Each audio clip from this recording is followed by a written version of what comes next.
Dear Charot, ako ay labis na nananabik sa aking mga alaala noong aking kabataan.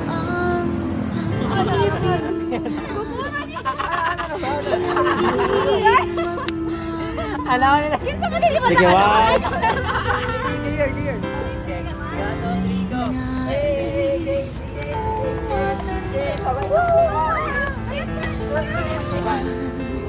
Ang aking puso at tanging larawan mo ang buhay na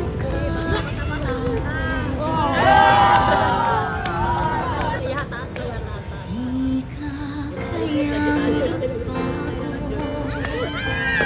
sa iyong pagmamahal.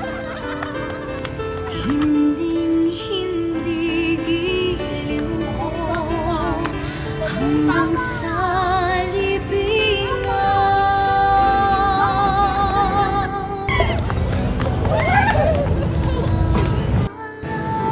Oo, ako yon. Si James Matthew. Ang Tumbang Preso, ang pinakamagandang at pinakapaboritong laro na aming nilalaro noong kabataan. Ito ay may mga iba't ibang pangalan galing sa iba't ibang lugar. May Tumbang Preso, Tumbalata, at Batulata. At alam ko ay nananabik na rin kayo na malaman kung paano ito gagawin, kung paano ito lalaroin. So, ano pang hinihintay no? Tara na! Ay mo na. Give me some beat! Sino dito naglalaro ng Tumbang Preso? Saan pala nanggaling ang laro na to? Grabe no? Malatino? Yuhuu!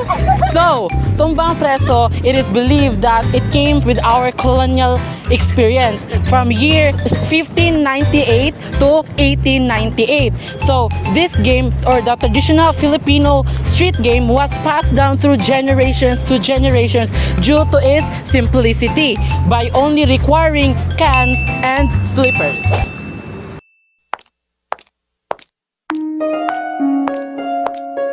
Hey! How do you play Tumbang Preso? Ha? Di ka ba mo dog Tumbang Preso? Batiyag siya doon ni mo oy. Explain good niya. So Tumbang Preso consists of it, which is the prisoner, and the players.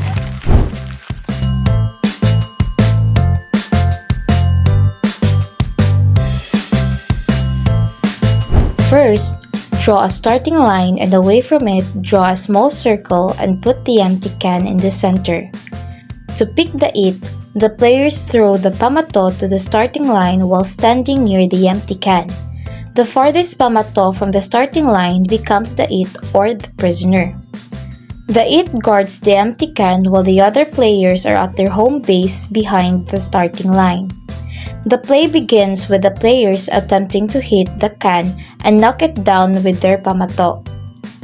The players will recover their pamato if the can is knocked down and return immediately to their home base while the it retrieves the can and returns the can to the standing position. If the pamato lands inside the circle, the it must tap the other player's pamato 3 times. After that, the player becomes the next prisoner. However, the player can quickly retrieve their pamato and avoid being tapped or caught. The it will run after the players who pick up their pamato when the can is returned to the upright position. If the can is knocked down, the it can attack the other player. So alin na, magduwa na tag Tumbang Preso!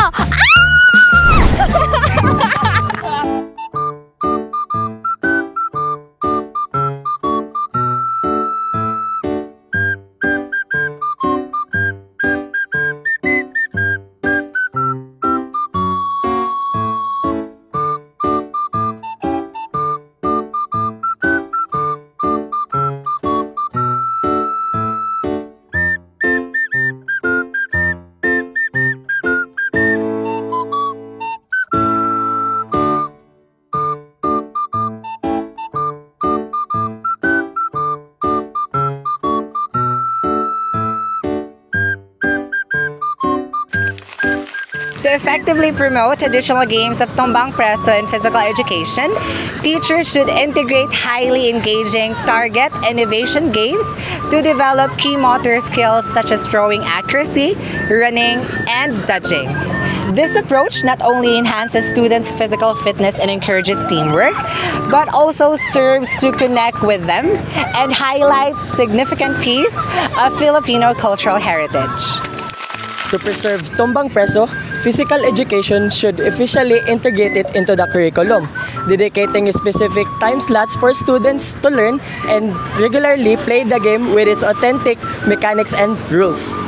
Simultaneously, emphasizing the Filipino cultural heritage and value of teamwork is embodies. Moreover, organizing inter-school or inter-class tournaments will institutionalize the game, ensuring continued practice or passing its traditional knowledge to future generations. Tumbang Preso, it's not just a fun and energetic game. It also teaches teamwork, check, agility, check, and lastly, strategy, check na check. It also helps us promote sportsmanship, and work as a team. So, nakasuway na ba mo og dula og Tumbang Preso? If wala pa, paano ngayon mo? Ay, sorry, madam.